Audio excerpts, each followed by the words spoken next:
오늘 읽은 역대하 6장 1절에서 11절 말씀은 이제 솔로몬이 성전을 다 건축을 하고 그리고 이스라엘 백성들에게 축복하면서 한 말씀이 오늘 역대하 6장 1절부터 11절입니다. 그것이 3절 말씀이죠. 얼굴을 돌려 이스라엘 온 회중을 위하여 축복하니 그때 이스라엘이 온 회중에 서 있더라. 솔로몬이 성전을 완성하고 이스라엘 백성에게 축복하는 말씀입니다. 역대하 6장 1절에서 11절은 크게 두 부분으로 나눠서 생각할 수가 있는데 1절과 2절은 하나님의 임재에 대한 솔로몬의 화답입니다. 하나님께서 성전을 건축하고 그 성전에 임재하신 그것에 대한 솔로몬의 화답과 3절부터 11절은 하나님 말씀대로 이루신 하나님을 찬양하고 고백하는 내용이 1절부터 11절의 그 내용입니다.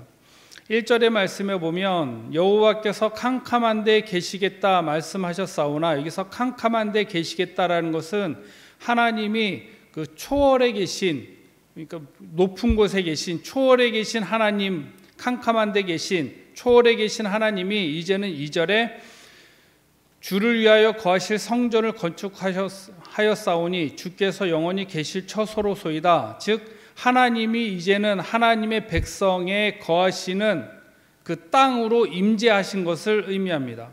초월에 계셨던 하나님이 이제는 하나님의 백성이 거하시는 땅에 임재하신 하나님, 그 하나님을 의미하고 있다는 것이죠. 그리고 솔로몬은 이 성전에서 하나님이 머무르신 곳이 이 성전이다 라고 얘기합니다.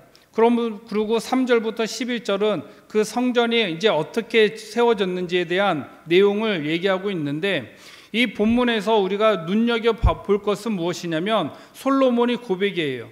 솔로몬이 반복적으로 하는 고백이 뭐냐면 여호와의 말씀대로 이루셨다라는 것이죠. 하나님이 말씀하신 대로 그 성전이 이루어졌다라는 거예요. 이 성전이 이루어진 것은 하나님의 뜻대로 솔로몬이 자신의 부와 명예를 드러내기 위해서 만든 것이 아니라 이미 아버지 다윗에게 말씀하신 그 성전이 하나님이 말씀하신 대로 그대로 이루어졌다라는 것을 반복해서 말씀하고 있고 강조하고 있는 거예요. 그래서 하나님의 말씀대로 이루어진 곳, 그것이 어디다? 성전이다라는 것이죠. 그리고 하나님이 거하시는 곳이 어디다? 성전이다라는 거예요. 그래서 역대하 6장 1절에서 11절에서 핵심적인 것은 하나님의 말씀대로 이루어진 것, 다 솔로몬이 자신의 부와 권력을 자랑하기 위해서 만들어진 것이 아니라 하나님이 이미 다윗에게 말씀하신 그 말씀대로 이루어진 것이 솔로몬이 완성한 이 성전이고, 그리고 이 성전에 하나님이 임재하시는 곳이다 라고 얘기하는 것입니다. 그런데 이 성전이 중요한 이유가 뭐냐면 11절에 말씀하고 있는 거예요. 내가 또 그곳에 여호와께서 이스라엘 자손과 더불어 세우신 언약을 넣은 궤를 두었다. 이 솔로몬이 세운 성전은 굉장히 화려하고 그리고 웅장하고 멋있습니다. 금으로 도배한 곳이에요. 그런데 이 성전이 중요한 이유와 중요한 의미가 어디 있다라는 거예요? 11절에 하나님과 이스라엘 자손이 더불어 세운 언약을 넣어둔 궤, 언약이 있는 그곳이 가장 소중하고 중요하고 그 언약을 넣은 궤가 있기 때문에 이 성전이 의미가 있고 가치가 있고 그 언약궤가 있으므로 하나님이 이 성전에 임재하고 있다라는 것이죠. 성전이 화려해서 하나님이 임재하는 것이 아니라 언약을 넣은 궤가 있기 때문에, 그 돌판이 있기 때문에 그 성전이 의미 있고 중요하고 가치가 있다라는 것입니다. 그리고 그것이 있기 때문에 하나님이 거기에 임재하고 있다라는 거예요. 그러면 성전이 중요한 이유, 성전에 있어서 가장 중요한 게 뭐예요? 하나님 말씀이다라는 거예요. 화려한 어떤 무엇보다도 중요한 것, 하나님의 말씀이에요. 그런데 성경은 신약 성경에 와서 성전을 어떻게 또 말씀하고 있냐면 요한복음 2장에 보면 예수님께서 성전 청결 사건이라고 그래요. 성전에서 비둘기 팔고 짐승 파는 그 모습을 보고 예수님이 다 뒤엎잖아요. 그때 그 사건을 우리는 성전 청결 사건이라고 그러는데, 거기서 예수님이 뭐라고 말씀하고 있냐면 요한복음 2장에 너희가 이 성전을 헐라 내가 사흘 동안에 일으키리라. 즉 성전은 눈에 보이는 건물을 말씀하고 있지 않고 신약에 와서는 그 성전이 누구라고 말씀하고 있는 거예요? 예수님이 성전이다라고 말씀하고 있는 거예요. 그리고 고린도전서 12장 27절에 보면 너희는 그리스도의 몸이요 지체의 각 부분이라 라고 말씀하고 있습니다. 그러면 또 누가 성전인 거예요? 우리가 성전인 거예요. 예수 그리스도가 성전이시고 우리는 그 성전의 각 지체이고 각 부분이라고 말씀하고 있습니다. 그러면 몸된 예수 그리스도가 성전이시고 우리가 그 각 지체를 이루는 부분이라고 한다면 우리에게 있어서 가장 중요한 게 뭡니까? 언약이에요. 즉 무엇입니까? 말씀이에요. 내 안에 말씀이 있는 것이 중요한 거예요. 내 안에 하나님의 성전이 계시고 내 안에 하나님의 성령과 하나님의 말씀이 내 안에 있는 것이 중요해요. 오늘 본문을 묵상하면서 참 재밌는 어떤 내용을 발견하게 됩니다. 그것은 무엇이냐면 하나님의 말씀을 솔로몬이 들었지요. 그리고 그 말씀대로 성전이 이루어진 거예요. 이 말씀이 굉장히 충격적이고 도전적으로 다가오게 되었다는 것이죠. 왜냐하면 여러분 하나님의 말씀을 여러분 들으면 그대로 순종할 수 있겠습니까? 주여 말씀하옵소서. 주여 내게 응답하시면 내가 하겠습니다. 양심에 손을 얹고 생각해 봤어요. 여러분 하나님 말씀 딱 들으면 순종할 수 있을 것 같아요? 그거 쉬운 일 아니더라고요. 쉬운 일이 아닐 것 같아요.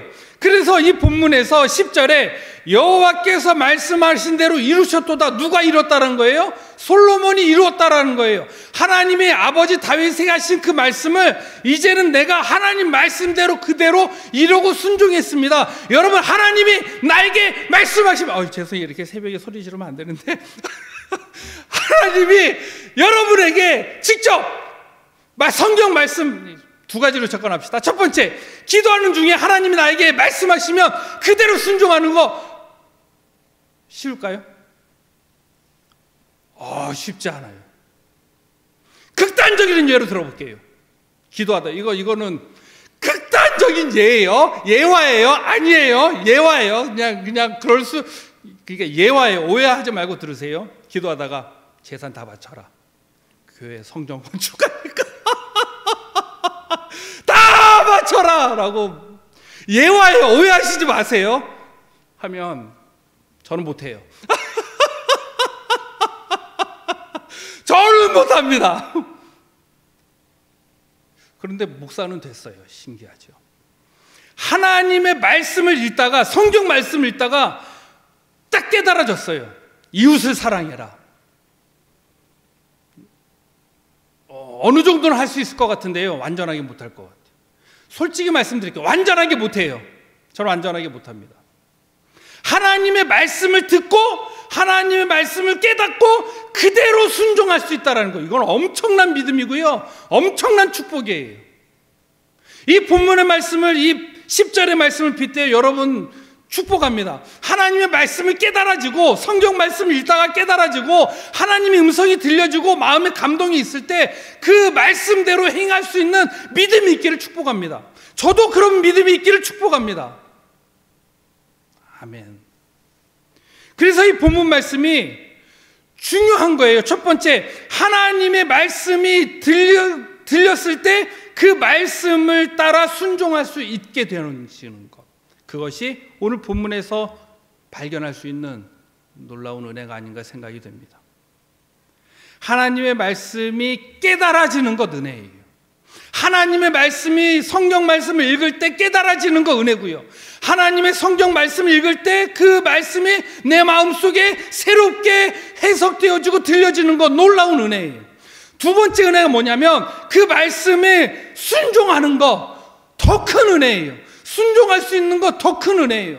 주를 목숨같이 사랑하라. 주여 내가 내 목숨보다 주를 사랑하겠습니다. 그것을 순종하는 것 놀라운 은혜고요. 내 이웃을 내 몸과 같이 사랑하라. 그것을 순종하는 것, 그대로 행하는 것 정말 큰 은혜고요. 그리고 더 큰 은혜, 그 하나님의 말씀이 내 안에 항상 머무는 것, 성령이 내 안에 항상 머무는 것, 그것이 11절에 언약궤를 넣은 그 솔로몬 성전이 그 어떠한 보석보다, 어떠한 화려한 장식보다 의미 있고 가치 있고 하나님이 그곳에 머물겠다라고 하신 이유가 거기 있는 거예요. 언약궤를 두고 하나님의 언약궤가 있는 그곳에 하나님이 임재하신다라는 것, 그것이 오늘 역대하 6장 1절에서 11절에서 발견해지는 하나님의 말씀이다 생각이 듭니다. 여러분, 하나님이 임재하시는 곳은 화려한 곳이 아니에요. 건강한 사람에게, 젊은 사람에게 하나님이 임재하시고 머무는 것이 아니라 하나님의 말씀을 간직하고 있는 나에게, 하나님의 말씀을 간직하고 있는 우리에게 하나님이 임재하신다라는 거예요. 그렇기 때문에 하나님은 부자 동네에 임하시지 않고 가난한 우리 심령에 임하시는 거예요. 가난한 심령은 뭡니까? 하나님, 내가 주님 앞에 드릴 것이 없지만 하나님 앞에 드릴 것이 너무 드릴 것이 없어서 하나님 내 몸 드립니다. 하나님, 내가 가지고 있는 2렙돈 이거 하나님 앞에 드립니다. 거기에 하나님이 임하시는 거예요. 많은 물질을 성전에 헌금하지 못해도 하나님, 내가 할 수 있는 묵묵히 교회를 위해서, 목사님들을 위해서, 성도들을 위해서 하나님 낮이나 밤이나 무시로 하나님 기도합니다. 내가 할 수 있는 최선의 것이, 거기에 하나님이 임하시는 거예요. 오늘 하루를 살아갈 때 하나님이 우리 삶 가운데 임재하셔서 하나님이 우리를 품어주시고 우리와 함께 동행해 주시는 그 은혜를 오늘 하루도 풍성히 누릴 수 있는 귀하고 복된 하루가 되기를 소망합니다. 기도 제목 나누겠습니다. 공동체 기도입니다.